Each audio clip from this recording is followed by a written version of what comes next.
Good morning guys, good morning. Ayan, araw ng Martes, trabaho muna tayo guys, no?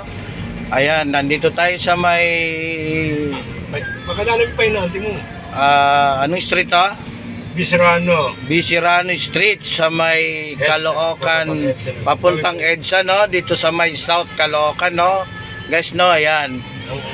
Pakalalim mo. Patungo kami sa may Santa Quiteria, Caloocan City, no? Kami ay magtatapon ng basura.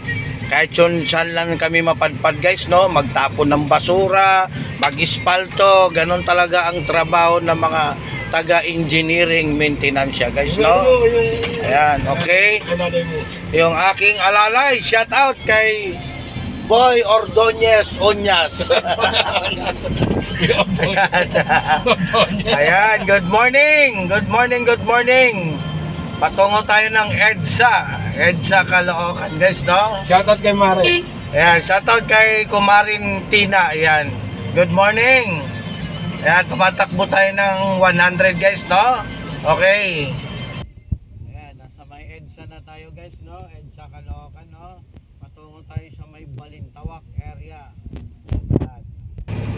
Eh, guys, dalawang no? yun. Hindi naman nagpapakain. Ayan, patungo na tayo sa may Sa Balintawak. EDSA Balintawak. Ayan, medyo walang ganun traffic, banayad lang guys, no?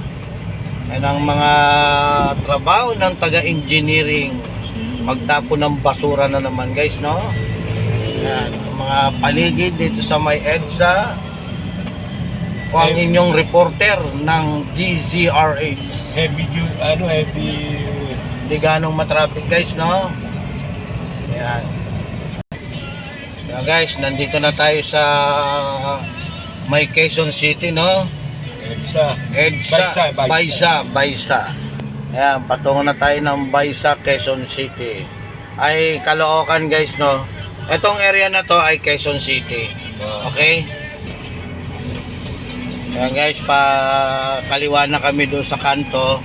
Medyo walang ganon traffic yan. Nasa Quezon City tayo.